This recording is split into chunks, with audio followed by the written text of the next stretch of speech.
Bueno, buenos días. Confieso que estoy bastante nervioso porque hablar sentado al lado del maestro Caturelli me resulta tremendamente difícil. Pero, en fin, cuento con la benevolencia del maestro y de ustedes.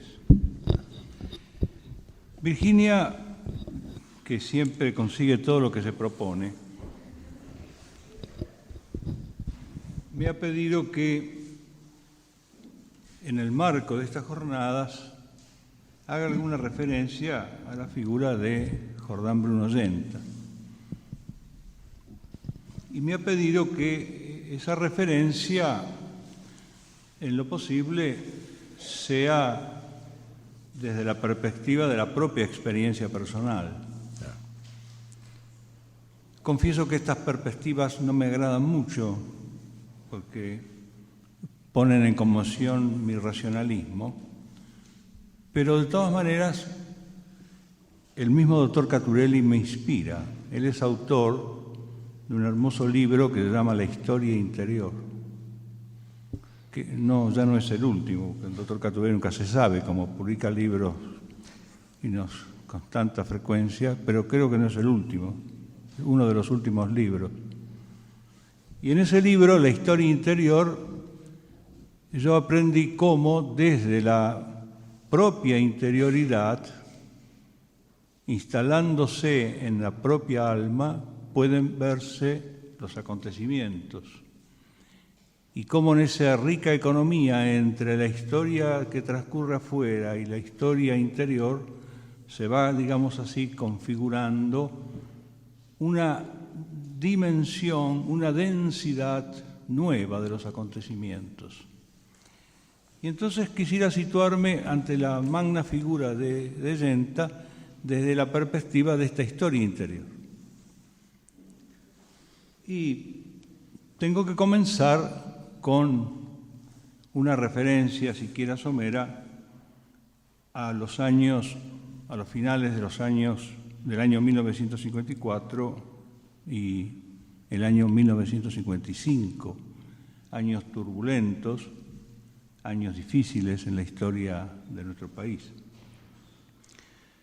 Yo en esa época era un adolescente y había dos cosas que me preocupaban.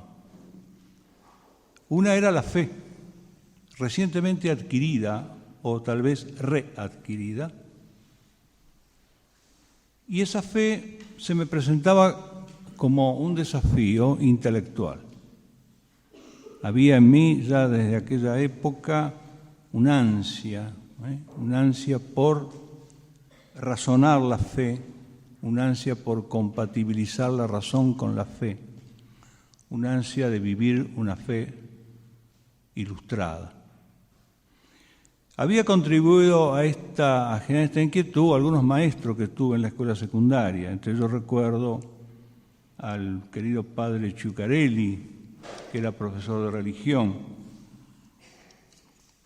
que siempre, en todo momento, aunque ahora benévolamente veo que había algunas limitaciones en sus enseñanzas, pero básicamente estaba instalado este espíritu de la fe ilustrada, ese intelecto que busca la fe, intellectus quaerens fidem, que nos enseñó Tomás de Aquino. Y el otro tema, la otra gran inquietud, era la patria argentina, en ese momento convulsa, convulsionada, incendiada literalmente. En el año 1954 se suprime la enseñanza religiosa en las escuelas.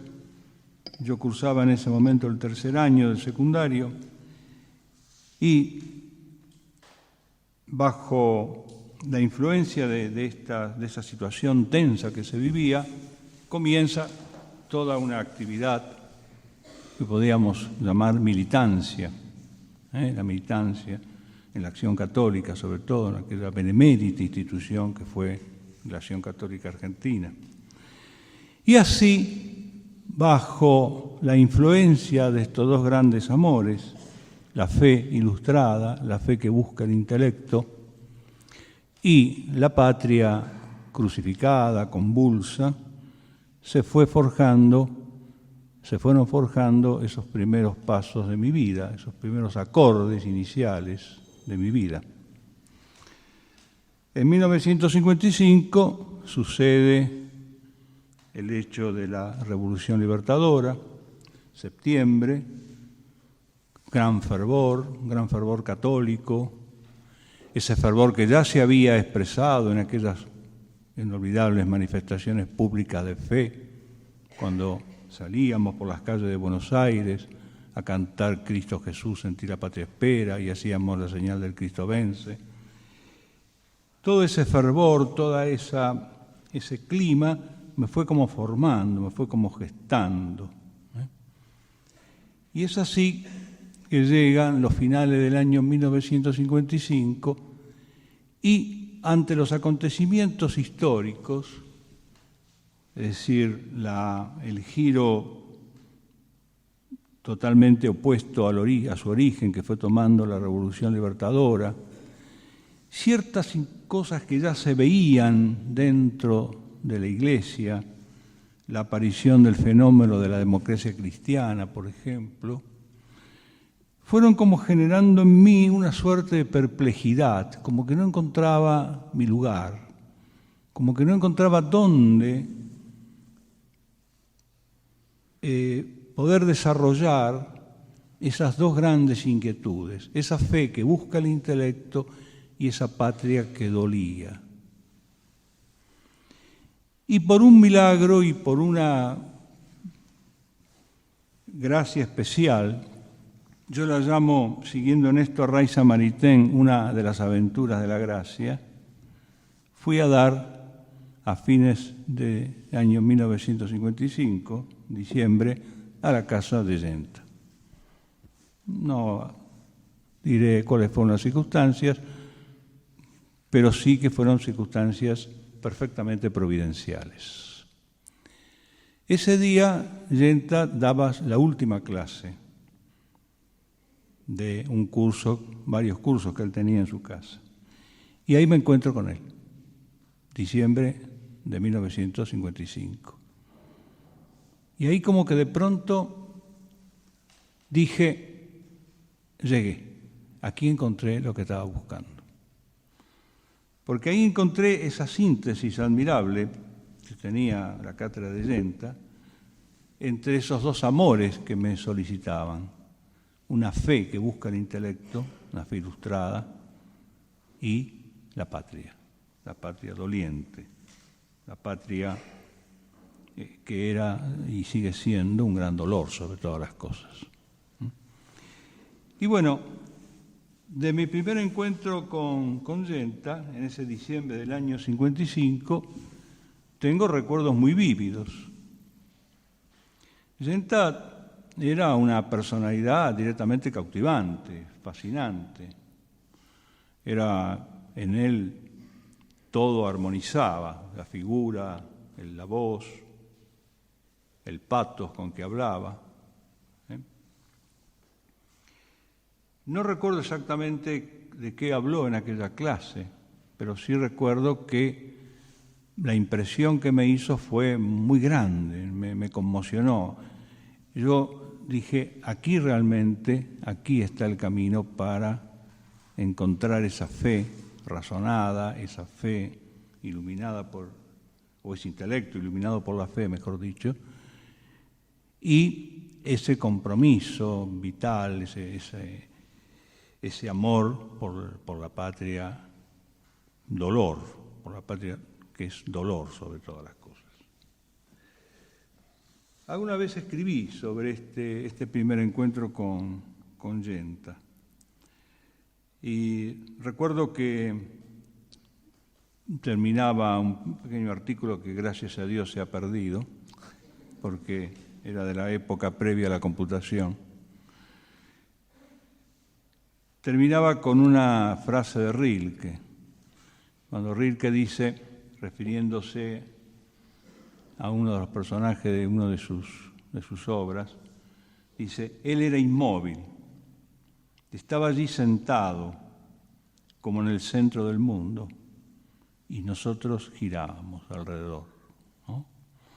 Y un poco me pareció evocar eso, ¿no? Es decir, que Yenta estaba como ahí sentado, irradiando esa verdad de la que él era testigo, y nosotros un poco yendo, girando en torno de él, abrevándonos en las aguas limpias y puras, remontadas, elevadas, que nos daba a beber el Maestro, esas aguas que él solía nombrar con su amado Valerí: en estas aguas nunca bebieron los rebaños.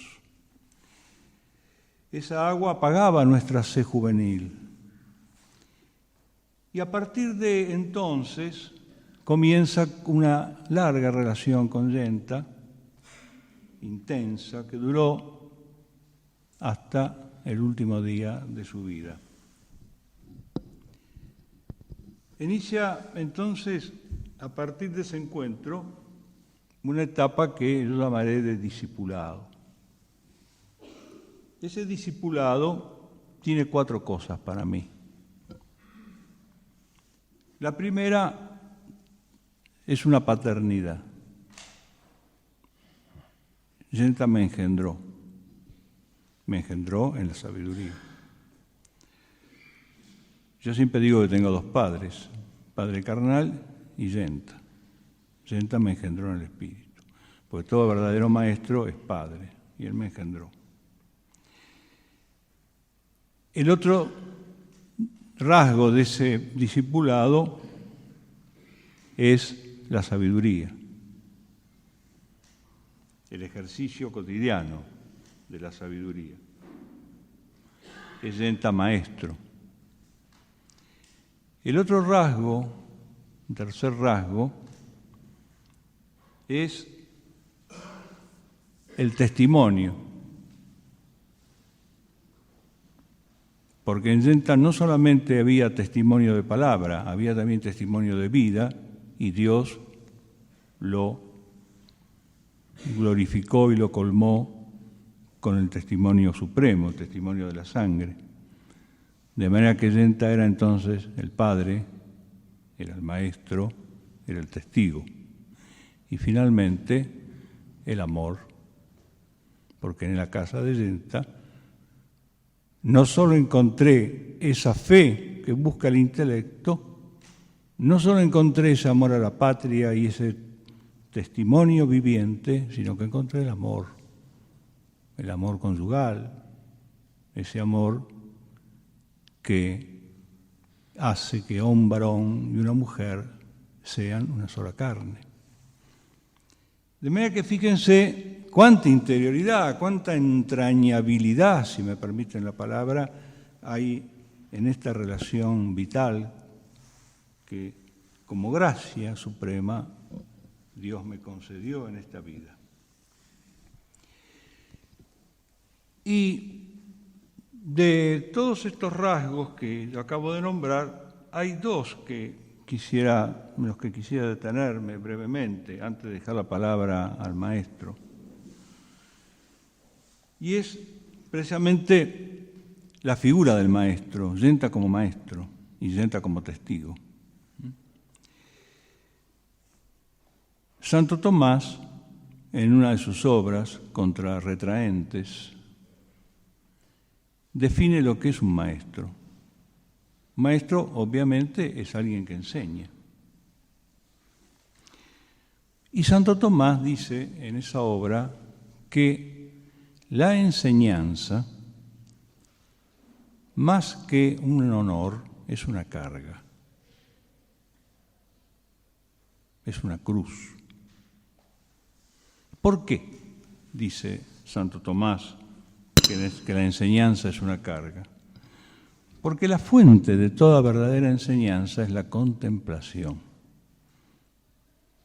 Aquello que se sintetiza en aquel aforismo escolástico, contemplata alis tradere, es decir, transmitir, entregar, donar a los otros lo que se contempla. Entonces, en la enseñanza hay como una admirable economía. Hay una contemplación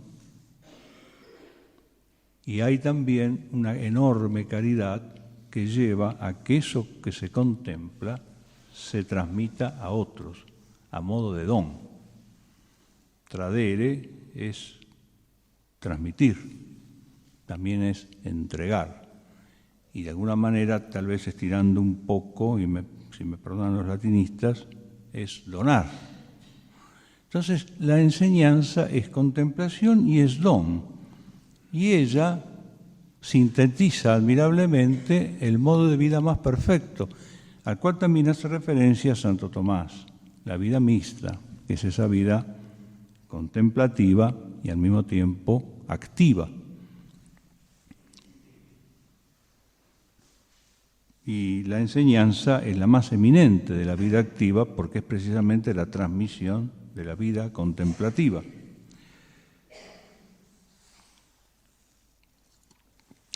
Y este descender de la contemplación a la donación implica siempre una carga, porque implica de alguna manera siempre desasirse del gozo de la contemplación para donar.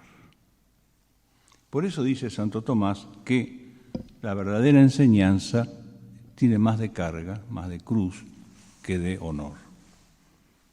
Esto en Genta se daba de una manera paradigmática. Genta era un contemplativo. Él nos daba por la tarde el fruto de la contemplación de la mañana.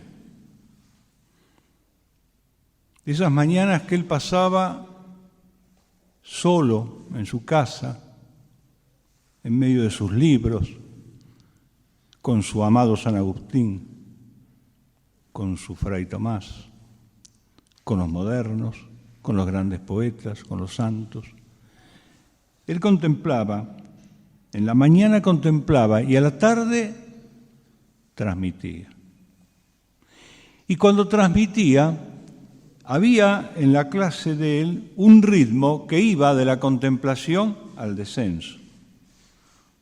Porque en Genta había un rasgo que no se transmite en el texto escrito, que ha quedado en la memoria de quienes tuvimos la gracia de escucharlo. Él comenzaba siempre con el acontecimiento del día y enseguida se elevaba. Y él nos llevaba al verdadero rapto de la contemplación, a partir del acontecimiento del día. Nos iba llevando al rapto de la contemplación. Y una vez que alcanzaba esa cima de la contemplación, volvía a descender a la epilepsia del valle, ahora con la luz de la contemplación, volvía a descender al mismo acontecimiento que había iniciado ese ciclo. Y este ascenso y descenso imprimía a las clases del maestro un ritmo que nos cautivaba. Era una experiencia única, inolvidable, cada encuentro, cada clase con Genta. Pero este magisterio tuvo, como dice Santo Tomás, esa carga de cruz.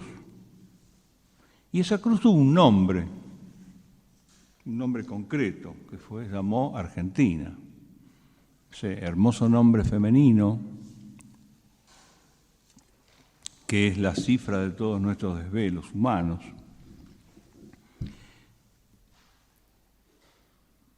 La Argentina era el dolor, la Argentina era la carga. Por eso, cuando los acontecimientos en nuestro país se precipitaron y cuando el fenómeno de la guerra revolucionaria invadió el escenario de la historia nacional, esa carga se hizo pesada y yo diría, en términos eminentemente cristianos, se hizo una cruz a la cual Genta se abrazó hasta el final. Sacrificó mucho Yenta en esto. Sacrificó su metafísica, que nunca terminó de escribir. Hay por allí algunas cosas sueltas que algún día tal vez puedan ser coleccionadas o ordenadas. Hay un estupendo comentario al De Ente Essentia de Santo Tomás, donde ya se advierte la superación del esencialismo tomista y comienza Yenta a descubrir el ese, el ser, como noción capitante de la metafísica tomista.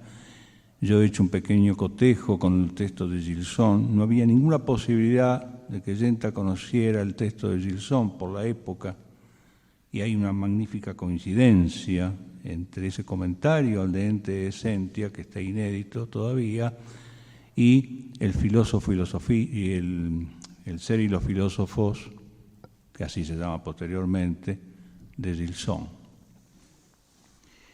Todo eso lo sacrificó, todo eso lo dejó de lado.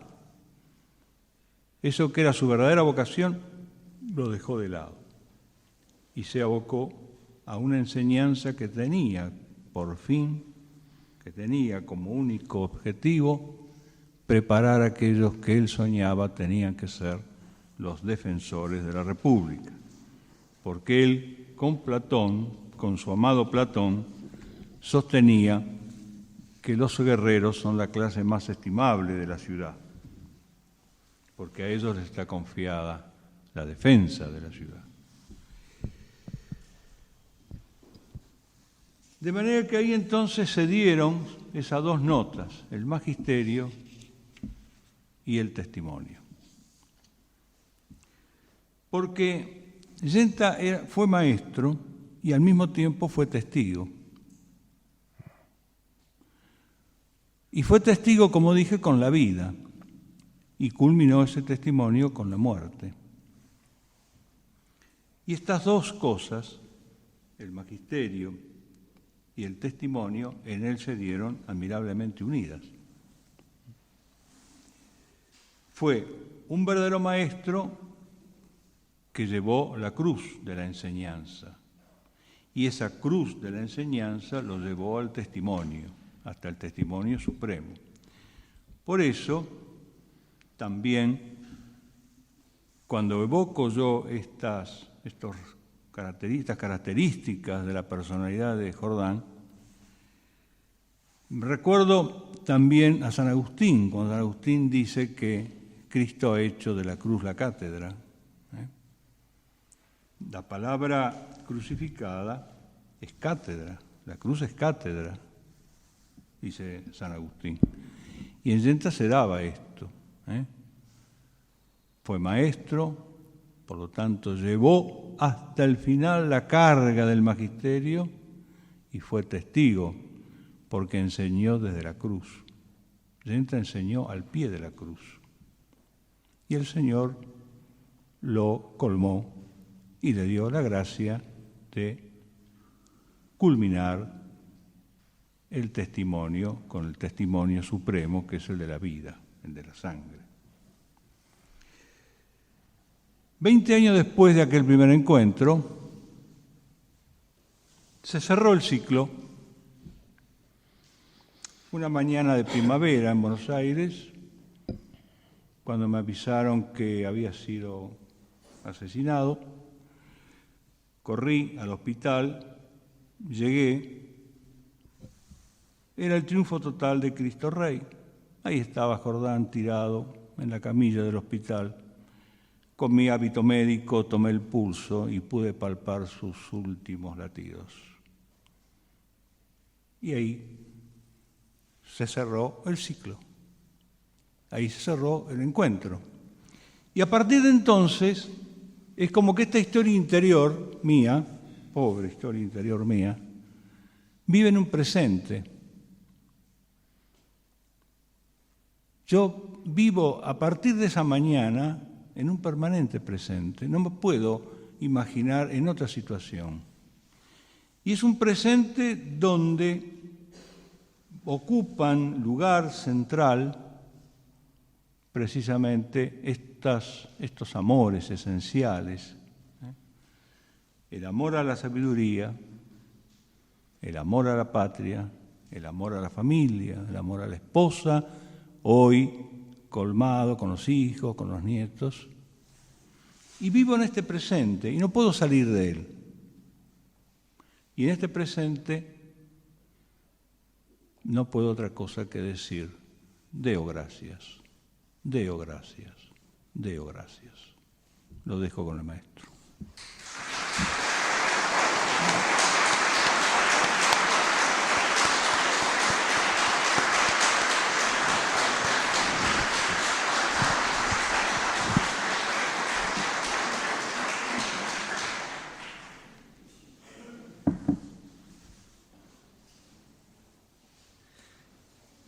Gracias, digo yo. Gracias, Mario. Muchas gracias. El que debe estar nervioso y algo angustiado soy yo, porque no puedo de ningún modo sustituir la experiencia vital que él nos ha transmitido. Eso es insustituible, intransmisible, aunque en alguna medida lo haya sido a través de sus palabras. Sin embargo, yo voy a utilizar ahora mismo, porque acabo de enterarme de algo que me preocupaba, ya enseguida voy a decir de qué se trata.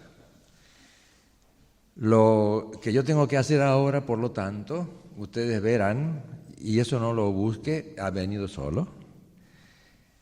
Creo que se hermanará de un modo pleno con lo que acabamos de oír.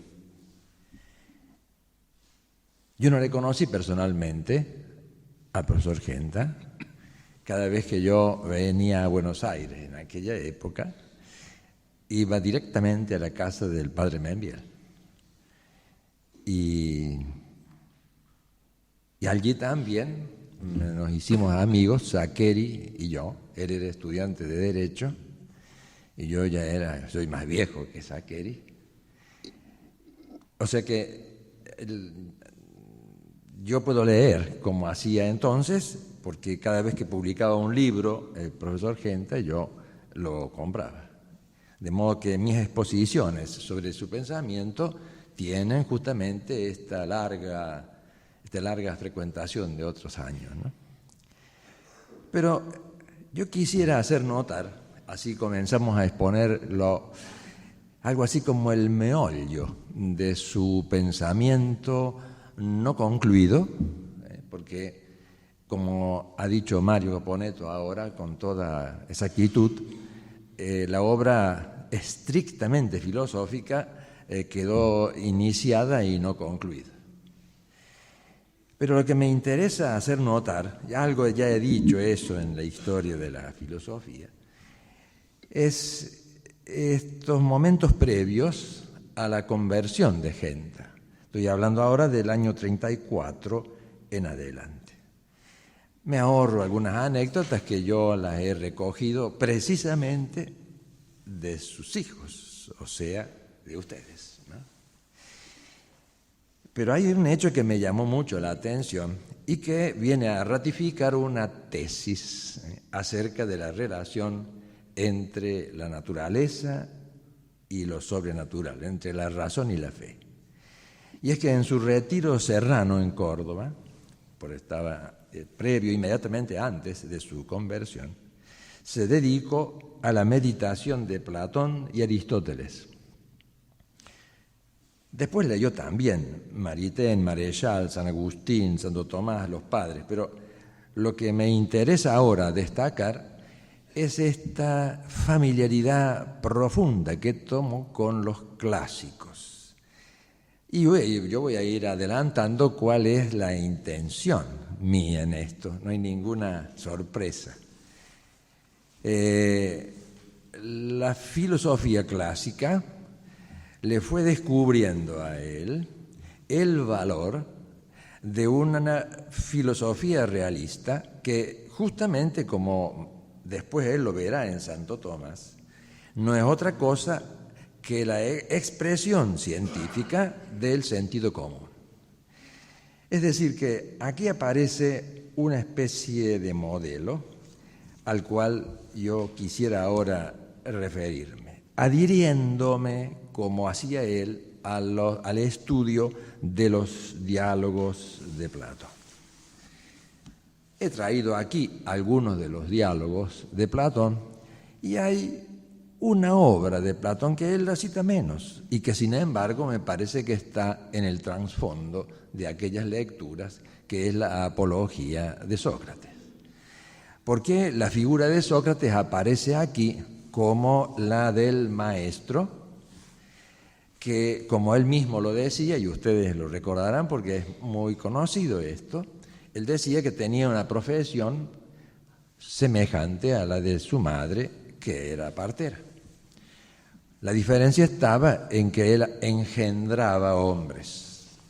Él era padre, como bien lo ha dicho el doctor Caponetto hace un momento, él engendraba gente que aprendía a aprender, a pensar.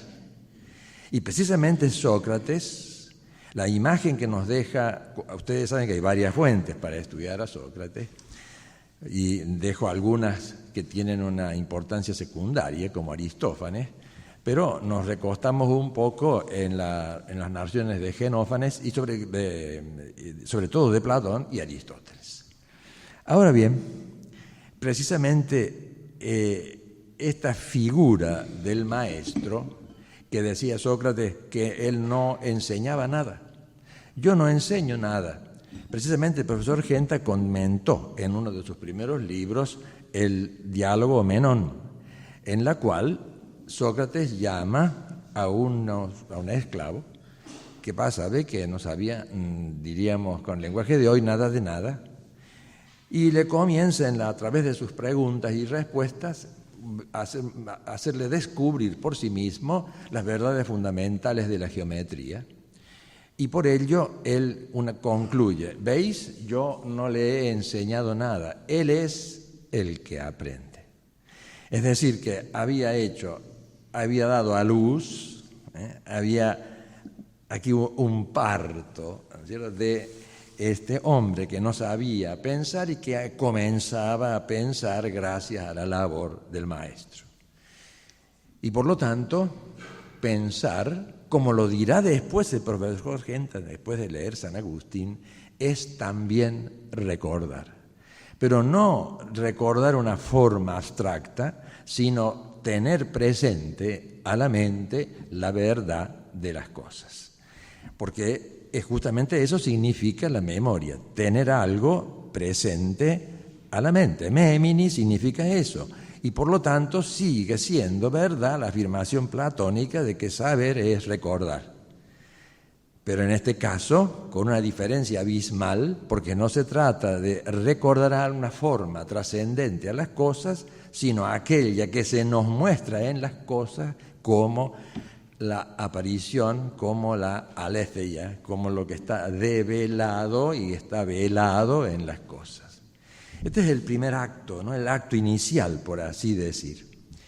Por eso creo que es importantísimo para comprender a fondo el magisterio de Genta, ver cómo trabajó su ánimo el estudio y la lectura de los diálogos platónicos.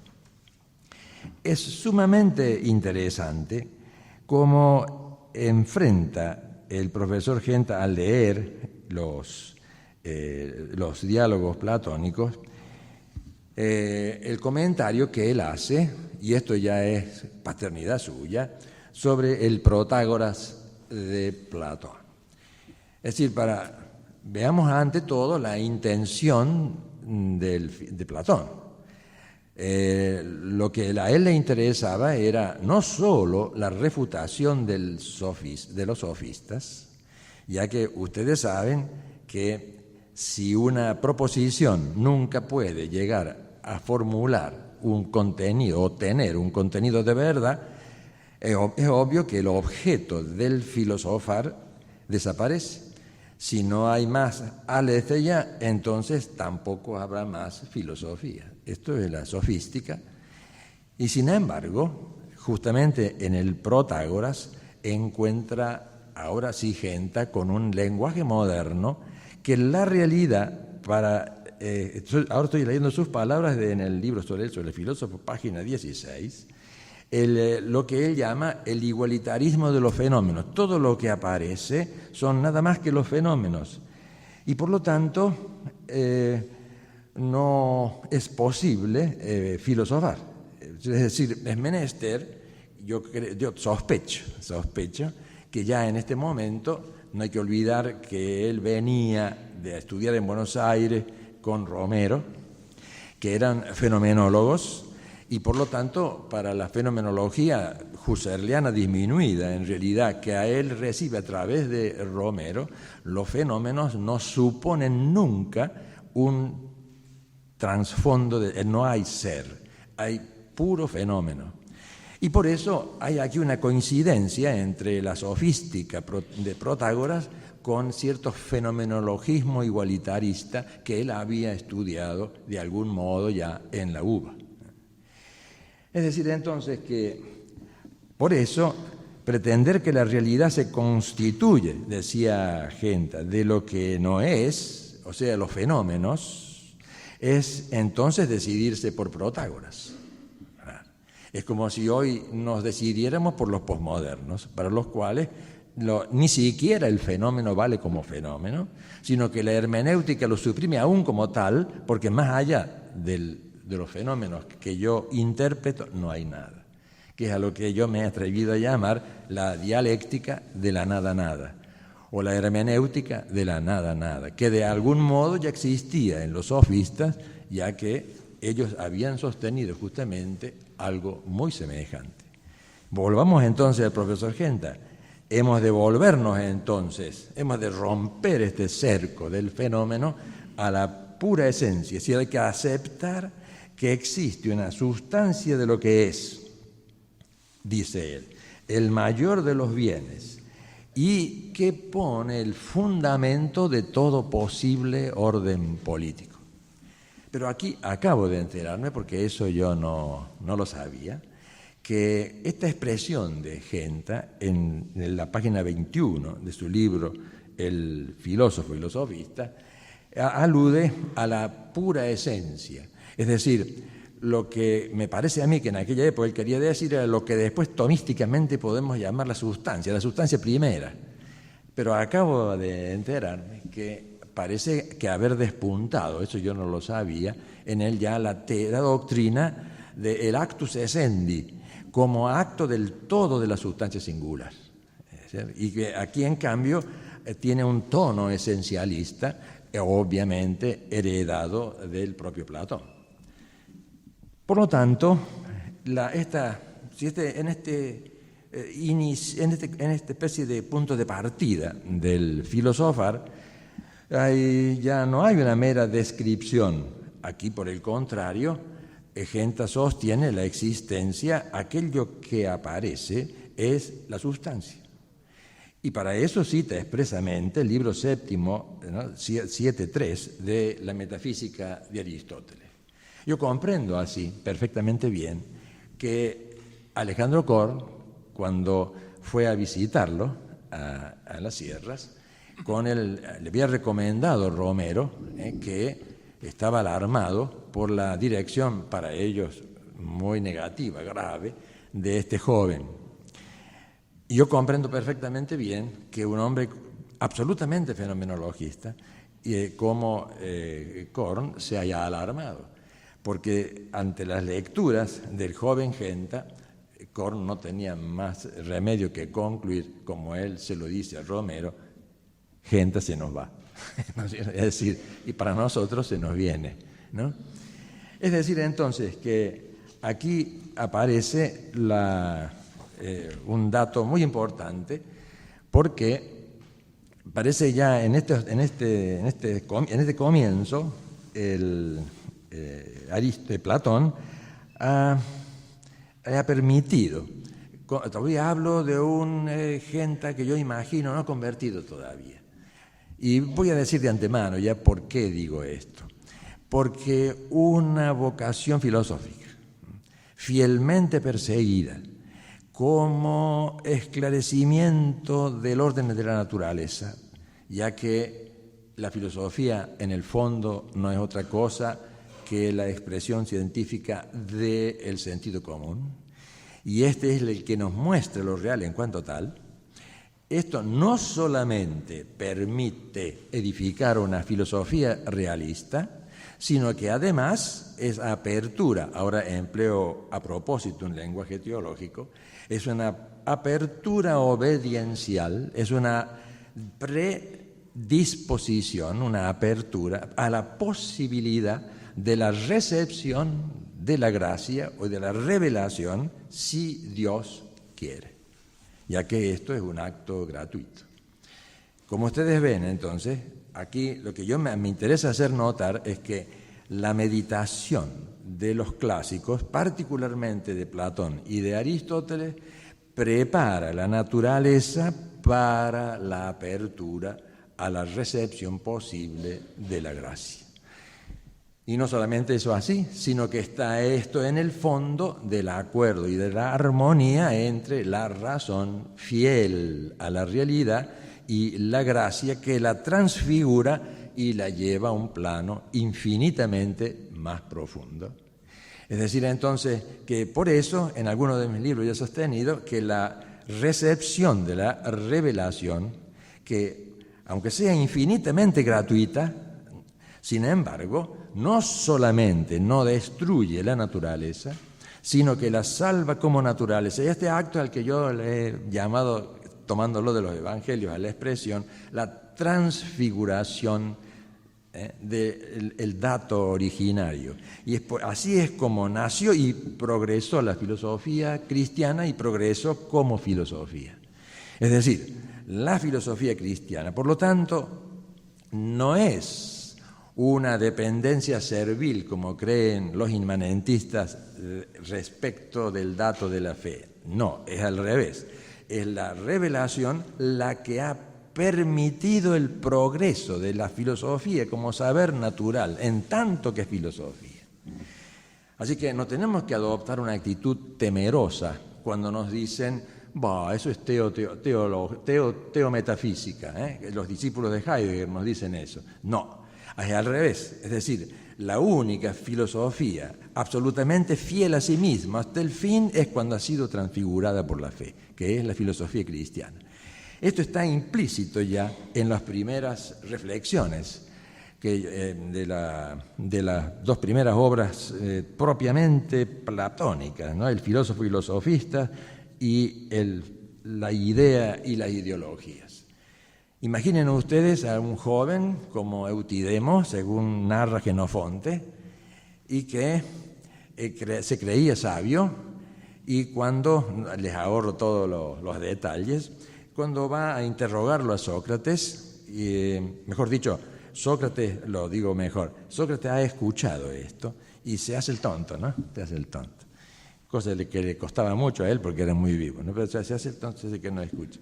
Y así se entera que este hombre lo que quiere es ser sabio. Y sin entrar en los detalles, solamente las preguntas de Sócrates lo llevan, ya que él no tiene respuestas, a este joven pedante que creía saberlo todo y quería ser el más sabio de los atenienses, lo lleva a reconocer que se rinde ante el interrogatorio de Sócrates y entonces Sócrates le hace esta pregunta. ¿Has ido al oráculo de Delfos? No. Entonces ve. Y allí aprende y practica lo que allí está escrito. Conócete a ti mismo. Aunque esto no está dicho en el comentario de Genta al Alcibíades, sin embargo, está en el fondo. ¿Por qué? Porque este conócete a ti mismo, que además Platón repite no solamente en el Alcibíades, sino en otros diálogos, equivale, dice ahora Genta, a conocer la esencia del alma. El alma, dice repitiendo el Alcibíades, es el hombre mismo, es el hombre interior. Y por eso no nos debe sorprender que el joven Genta se volcará a la lectura ansiosa, profunda de San Agustín y luego de Santo Tomás. Tengo aquí delante justamente el texto en la que hay un influjo que yo llamaría correctivo de Santo Tomás en la Summa Theologica 1.76, el artículo primero, donde se rescata esta idea de el hombre interior. Es decir, la interioridad, que no debe confundirse con la subjetividad inmanentista, es el lugar va entre comillas, donde lo real se hace presente a la mente. Memoria del ser. Memoria. Y yo agregaría algo más. Y como el ser en cuanto querido es el bien, por eso es también la volición originaria, el amor primero. Así que el ser no solamente existe para ser conocido en el acto primero de la vida interior, sino que también para ser amado. Aunque esto agrega una formalidad posterior, sin embargo, cuando nosotros amamos se supone siempre este acto de amor originario, que es también el acto de la libertad originaria. Eso está dicho en las Confesiones de San Agustín, en el libro 10, que expresamente cita en su obra el profesor Genta, ¿no?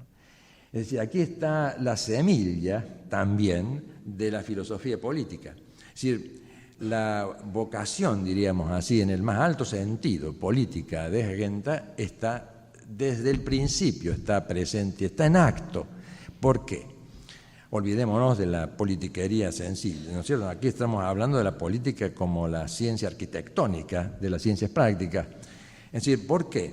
Porque un filosofar que comienza descubriendo el valor de la interioridad donde la verdad del ser se muestra, y yo lo he dicho a propósito, y que es además el objeto del amor originario, esto supone que todo ordenamiento de la vida social tendrá que ser necesariamente metafísico y tendrá que ser necesariamente moral.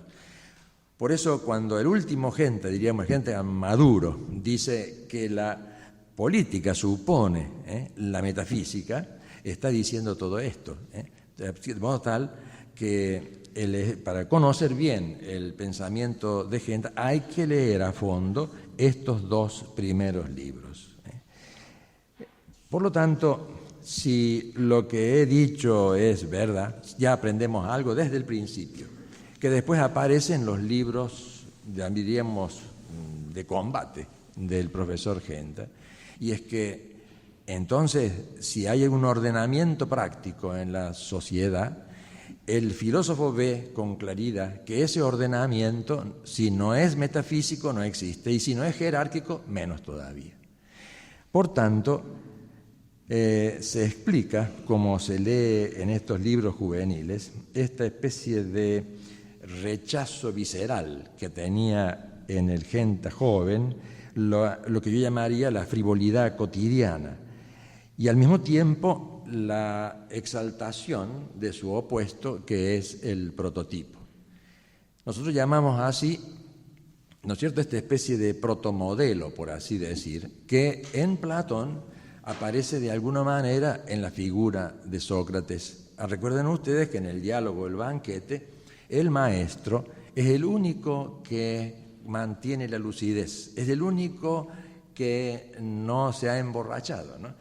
Y después del hermoso, que vamos a volver, discurso de Diotima, cuando ha pasado ya la noche, es el único que sale lúcido, ¿no?, de esta reunión.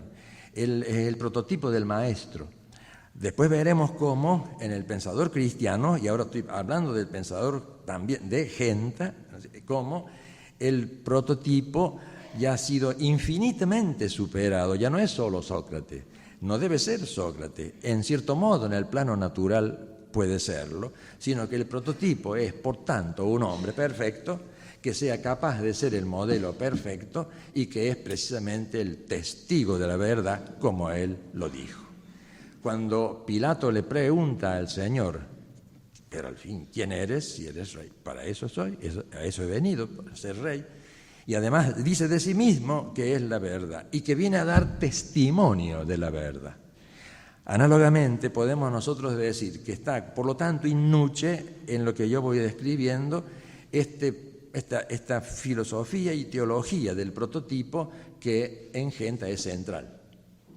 Y por lo tanto el prototipo por excelencia, el prototipo imparticipado en la filosofía cristiana de Genta será Cristo.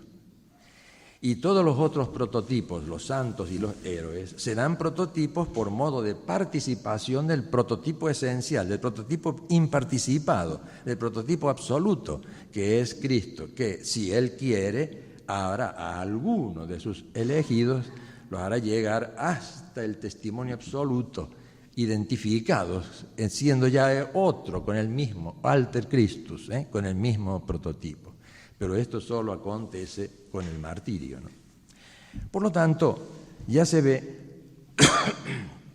que en qué sentido, yo tengo marcado aquí no olvidar el Menón, porque en efecto se puede comprobar también un paralelismo muy armónico entre el Menón y el de Magistro de San Agustín. Los dos parecen decir lo mismo. Aprender es recordar. En el caso de Platón, me remito ahora al Fedro, es recordar las formas imparticipadas de todas las cosas que están situadas, dice Platón, en la llanura de la verdad, desde donde el cual el alma ha podido contemplar. En cambio, en San Agustín, saber es recordar, pero no porque haya contemplado estas formas en una llanura de la verdad no existente para San Agustín, sino en la mente divina, porque justamente el acto creador que ha puesto el ser de las cosas en las cosas, que las hace ser, me permite a mí, que tengo la inteligencia, ver la verdad en las cosas, expresarla y por lo tanto recordarla. Saber es recordar. También San Agustín decía, yo no les enseño nada, son ellos los que aprenden. Y por lo tanto, la labor del maestro es como coadyuvante. Fíjense ustedes que, por lo tanto, si yo pienso todo esto, doy por supuesto, en verdad, que no podemos nosotros enseñar en el sentido estricto, sino hacer recordar, enseñar a los otros a pensar por sí mismos. Entonces, es un hábito que se forja y que distingue a la persona. Estoy leyéndolo ahora, gente. El verdadero filósofo es por eso aristocrático. El sofista, en cambio, que todo lo hace igualitario y fenoménico, es democrático en el sentido negativo del término. Me interesa hacer notar cómo entonces en el joven Genta estaba ya el Genta maduro. Y por qué él renuncia, en cierto modo, a toda una... tenía aquí ya las bases para edificar no solo una metafísica, una filosofía moral, una antropología. ¿Pero por qué renuncia a terminarlo a esto? Tendría que haber vivido mucho más tiempo, porque había una urgencia. Y la urgencia la daba ese orden armónico que él quería en la sociedad como reflejo y participación del modelo. Es decir, por eso él se creyó obligado, leyéndolo uno se da cuenta, a escribir otros libros de combate inmediato, aquí y ahora. Es decir, entonces, que la filosofía, ¿verdad? Si ustedes me permiten decirlo así, es decir, podemos hablar de filosofía en Genta. Yo diría que mejor sería hablar de filosofar. No solo porque la filosofía dice referencia o se predica de algo, de una esencia abstracta, sino que aquí quiero hacer referencia a un acto concreto. Por eso, filosofar es siempre tomar una decisión concreta. y por lo tanto un compromiso inmediato y total con la verdad. Así que, en cierto modo, por eso también todo auténtico filosofar es siempre no solo compromiso, sino en cierto modo original, porque nace con uno, es origo, De ahí viene la expresión original, porque nace con uno, aunque yo diga lo mismo. Y lo mismo es la verdad. De manera que la verdaderamente original no es la novedad en el sentido vulgar del término, sino en cierto modo decir lo mismo que es la verdad que ilumina a la inteligencia. Y por eso todo auténtico filosofar es siempre original. Y no solamente es siempre original, sino que es siempre compromiso existencial. No es concebible un filosofar auténtico sin este compromiso existencial concreto. Por eso, si yo leo un libro de Genta contra la guerra revolucionaria, yo tengo que comprender que este es el compromiso concreto de lo que él había contemplado y que lo comprometía totalmente. Algunos de ustedes podrían decirme, pero eso es muy difícil. Vaya que sí, por supuesto. Es siempre muy difícil este tránsito permanente de la contemplación a la acción. Por lo tanto, ahora sí, se ve, cuando volviendo a los libros, no quiero ser muy largo, sino lo esencial, volviendo a los dos primeros libros de Genta, él nos lleva como de la mano a través de la lectura del Fedón, del Parménides, del Teetetos y del Sofista. Observen ustedes, dejo de lado por ahora el Fedón, que amo tanto, ese diálogo, que me ha hecho a mí tanto bien. Cuando yo era muy joven, hice una lectura y un comentario del Sofista también. Yo he dicho por ahí que felizmente ese trabajo se perdió, porque era espantosamente malo y sobre todo porque era absolutamente inmaduro, pero me hizo muchísimo bien porque me deslumbró. En las obras de Genta se ve esta especie de proceso también. Dejo por ahora el Parménides, sobre todo porque el Parménides, como ustedes saben, los que se estudian alguna de estas cosas, está constituido por aporías e hipótesis opuestas, en la cual, según algunos expositores, no pudo salir ni el mismo Platón. Sin embargo, hay un elemento importantísimo en el Parménides de Platón. Esta aparente oposición no conciliable de la unidad, ya que todas las cosas son, y de la multiplicidad, ya que todas las cosas son. Platón no pudo salir de esto, lo digo de modo simple, porque él nunca no pudo saber que las cosas habían de algún modo comenzado a ser. No, ex nihilo nihil, como decían los griegos, de la nada nada. En cambio, el profesor Genta sabe que justamente de la nada se han hecho todas las cosas por el acto creador, porque lo que yo he descubierto en las cosas es el ser finito, que se muestra en las cosas y por su propia contingencia pide una causa, y esta causa no puede producir sino su efecto, no puede ser sino el ser mismo del efecto, o sea, la creación. Y esto Platón no lo sabía, y por eso no podía conciliar la unidad y la multiplicidad. Yo recuerdo con una sonrisa afectuosa que en el libro Platone de Sciacca, él, que era tan agudo, hizo un estudio minuciosísimo del Parménides y llegó a esta conclusión. No, esto no lo entendió ni Platón, dice. Pero yo sí, ¿no es cierto? Sí, ¿por qué? Porque tanto Genta como Sciacca ahora son tributarios del don, de saber que todas las cosas han tenido un comienzo absoluto.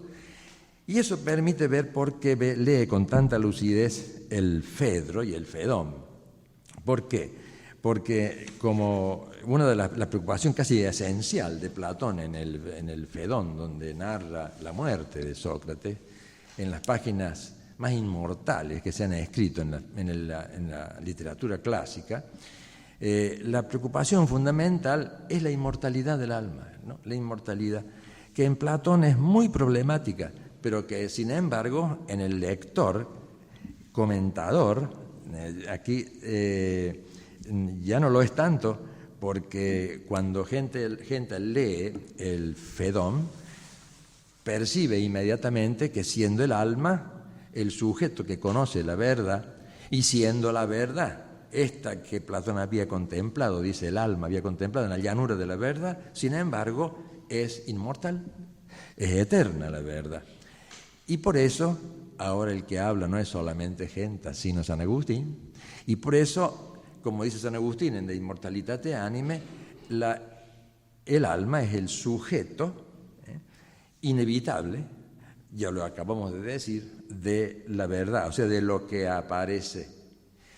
Pero en tal caso, si participa de la naturaleza de la verdad, cuando morimos, la mente sigue siendo, la conciencia no muere, porque su acto primero es justamente la posesión de la verdad que es eterna, y el alma participa de la eternidad de la verdad.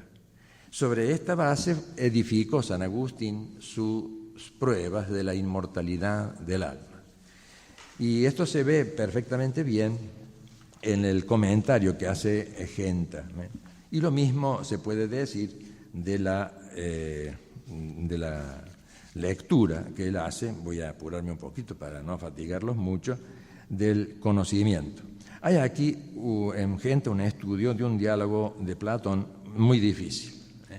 Ahora lo digo como profesor universitario que ha estado con estas cosas, ¿no? El Teetetos es un diálogo difícil porque trata trabajosamente del problema del conocimiento, pero en el cual el conocimiento no puede existir sin esta mostración primera del ser. Cuando yo sé, si lo traduzco en lenguaje actual, al lenguaje de Platón, no solo de los fenómenos, de lo que tengo episteme o ciencia, sino que además el verdadero saber, y aquí es donde engrana nuevamente la reflexión de Genta, que él dice, aquí es el saber, es mucho más que la mera episteme o ciencia, sino que es la capacidad de definir, dice Genta.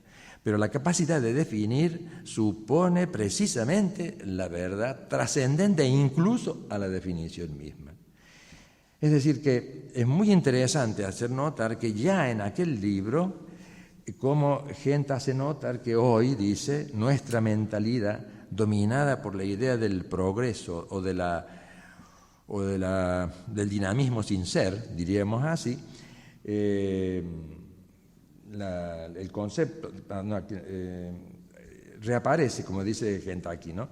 Queda nuestra mentalidad, me perdí un momento, dominada por la idea del progreso, queda anclada, dice, en el ámbito de lo sensible y de lo útil, como Protágoras, ¿ves? Que pretende lo que no es sea la verdad de las cosas. Reaparece, página 160 en adelante, reaparece la sofística en nuestro mundo, no estoy ahora hablando del mundo griego, y podemos considerar a Protágoras como el padre del liberalismo agnóstico. Yo creo que esto es no solamente verdadero, sino dolorosamente actual, puesto que, como ha dicho Benedicto XVI, cuando todavía era cardenal, en las últimas horas en que era cardenal, en el sermón que pronunció, como ustedes lo recordarán muy bien, antes de entrar al cónclave, nos habló de la dictadura del relativismo. Esto que es profundamente contradictorio, como lo ve el Genta joven leyendo a Platón, y como lo veía también San Agustín criticando a los académicos que eran los relativistas de aquella época. Esta tiranía del relativismo absoluto, que como ustedes ven es una contradicción casi cómica, porque a eso ha llegado nuestro mundo, un relativismo que se concibe como absoluto, diría San Agustín discutiendo con los académicos, es contradictorio, porque al menos siempre habrá un absoluto, que es el relativismo. Luego el relativismo es falso y hay una verdad objetiva trascendente al pensamiento que lo piensa. Por lo tanto, y con eso voy terminando, la parte más difícil de los libros, de estos dos libros de Genta, pero la más profunda, que coincide con el diálogo más difícil y más profundo de Platón. Me lo estaba por traer al diálogo y al último momento lo dejé, porque digo, ¿para qué voy a torturar a la gente con este diálogo? Pero, sin embargo, el diálogo, el sofista, es justamente el objeto que él tiene, es el ser. Voy a hacer simplemente ahora una referencia al texto mismo de Platón, haciéndolo un poco familiar. Vamos a imaginar, no es mío esto, es de Platón. Vamos a imaginar que en un espejo de agua yo me asomo y por lo tanto veo reflejado en el agua mi imagen. Entonces, si yo veo reflejada mi imagen en el agua, sé, atención a esto, sé que eso no soy yo, es solo un reflejo, yo soy. Pero así todas las cosas, es decir que aquí aparece un problema que yo no veo la solución. Hablamos ahora como Platón. Y es que el no ser, de alguna manera, es. Pero ¿cómo puedo decir esto que parece contradictorio? Dice usted, el no ser de algún modo es. Con el ejemplo que he puesto, hay una imagen, hay un reflejo. También tengo aquí los pasajes del libro sexto de la República, en donde se dice en el fondo lo mismo cuando se habla de los hombres arrojados en la caverna, ¿no?, platónica. Pasan su vida mirando cosas que en el fondo no son nada más que reflejos. Es decir, quiere decir que el no ser en cierto modo es. ¿Cómo salir de esto? Ahondemos un poco más la cosa. No olviden ustedes que Genta está leyendo Aristóteles. Y Aristóteles, con una genialidad incomparable, avanzó sobre este tema, pero tampoco encontró la solución. Observemos bien que si yo tengo aquí un niño que tiene 10 años, dentro de 3 años yo puedo hacer una marca en la pared y luego otra cuando ha crecido. Y puedo decir que antes tenía esta estatura y ahora esta otra. En cierto modo, todavía no es un hombre adulto, en cierto modo no es. Eso es lo que quería decir Aristóteles. Pero en cierto modo sí es. Pero Aristóteles dijo, no, mi maestro aquí se quedó corto. ¿Por qué? Porque no es que en cierto modo no sea, sino que él ha descubierto la potencia. Es decir, el ser como tal, yo puedo verlo ya sea como potencia cuando es todavía mera posibilidad de ser, o cuando sea adulto, cuando tiene la totalidad de su propio acto de ser. Entonces aquí está como implícita en el diálogo el sofista la futura solución aristotélica con la doctrina del acto y la potencia. Pero Genta fue más lejos. ¿Por qué? Porque era cristiano. ¿Y por qué?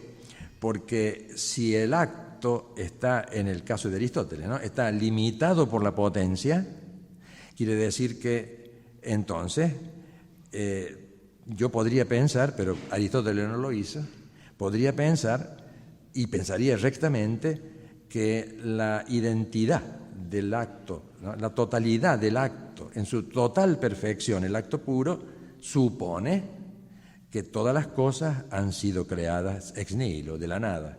Pero esta conclusión no la sacó Aristóteles. Es decir, él tuvo los elementos suficientes para esta solución y, sin embargo, como tenía de arrastre el mito del eterno retorno, de la eternidad de la materia, etc., no pudo romper con ello pero sí pudieron aquellos que al recibir de la tradición cristiana el dato, la noción de la creación ex nihilo, percibieron, ahora sí, que cuando la perplejidad en que cae Platón, en realidad es porque carecían de la idea de creación. Ahora sí yo puedo decir que la totalidad del acto de ser de la sustancia es precisamente el acto de ser, y precisamente el acto de ser es creado. Y por lo tanto, ahora repito, la cuestión 44, artículo 2 de Santo Tomás, cuando dice que todo lo que es, todo ente que es por modo de participación es por lo tanto causado. Pero como es causado en su mismo acto de ser, acabamos de descubrir la noción de creatio ex nihilo, y por lo tanto todo acto de ser es participado y apunta hacia la existencia del ipsum esse subsistens, del ser subsistente que es Dios. Por lo tanto, la meditación de los diálogos de Platón, iluminados también por la reflexión de Aristóteles y luego iluminados por los pensadores cristianos como Dionisio el Areopagita, como San Agustín, como los padres y sobre todo por Santo Tomás, permiten al filósofo cristiano, ahora estamos hablando de Genta de nuevo, comprender ahora a fondo hasta qué punto se puede comprender a Platón más que los paganos, diría yo. Solamente una mente cristiana ahora ya, como la de Genta, podía llegar hasta el fondo. Y esto supone a su vez que no es posible un ordenamiento del hombre interiormente, pero como él está religado a su prójimo y a su vez está religado absolutamente al absoluto, o sea, Dios, por eso yo me he atrevido a hablar de una dialéctica interna del hombre que es yo mismo, tú y el absoluto. Pero esa es la epifanía misma de la sociedad. Y por eso la sociedad tendrá que ordenarse, si se quiere ordenar sabiamente, según el orden de la naturaleza, en la jerarquía en que lo he dicho. Primero está pues el lugar donde se emerge la verdad del ser, o sea, el hombre, de carne y hueso, cuya alma es inmortal, y aquí podríamos nosotros decir, esta es la raíz de una posible antropología filosófica, que se alcanza a vislumbrar en el curso de psicología de Genta y que no fue escrita. Y además, si es así, aquí está el orden primero, es la epifanía de la sociedad humana. Y por eso un metafísico consecuente con lo que ha leído y meditado, como es el caso de Genta, debe concluir luego el orden de la polis, el orden de la sociedad, tiene que seguir acompasada y armónicamente el orden que debe reinar en el hombre. Por eso Genta pensaba que no hay política sin metafísica, no hay política sin teología. Alguno me dirá, pero esto era un ideal inalcanzable. No, sí es alcanzable y de hecho lo fue en la cristiandad. Como decía León XIII, la cristiandad hay cristiandad cuando la sociedad está impregnada por el espíritu del Evangelio. León XIII no confundía la plenitud del reino de Dios con la cristiandad que está formada por pecadores como nosotros. Y por lo tanto es suficiente para que haya cristiandad la impregnación de todas las estructuras sociales con el espíritu del Evangelio. Y eso es precisamente por el abandono de la metafísica y luego de la teología, lo que ha entrado en disolución en nuestro tiempo. Por eso yo creo, y en eso creo que coincidimos de modo hondísimo con Mario Caponetto, que ha hablado al principio mucho mejor, en que el verdadero filósofo cristiano, y esos son pocos, están siempre dispuestos al testimonio. Y el testigo por excelencia, que es Cristo, el testigo, como le dice el Apocalipsis, no nos ha prometido a nosotros victorias resonantes. Lo que sí nos pide que hagamos como hizo él, es decir, el testimonio. Así que de un solo católico en el mundo, ese está obligado a dar el testimonio. Y algunos tendrán, como San Ignacio de Antioquía, por ejemplo, que he vuelto y vuelto y vuelto a leer sus cartas cuando iba a ser martirizado. Lo llevaban en un carromato desde Antioquía a Roma, y él escribía a sus ovejas, y él era obispo, le escribía a sus ovejas, y en una de sus cartas les dice que él quiere ser como harina sea triturada por la boca de los tigres para formar para constituirse en el buen pan de Dios. Fíjense el sentido que tiene esto, No solo, él se refiere, es un texto eucarístico, o como dice en la última de sus cartas, y así has de ser, le dice a otro obispo, como el yunque golpeado por el martillo, esta firmeza total, ¿no es cierto? Y por eso San Ignacio y le ruega a sus fieles que no rueguen que no lo maten, porque vosotros, si lográis el objetivo de vuestras oraciones, frustrarán mi martirio. Así que, por favor, silencio, no pidan a Dios que no me mande el martirio, porque eso es lo que yo quiero, ¿no?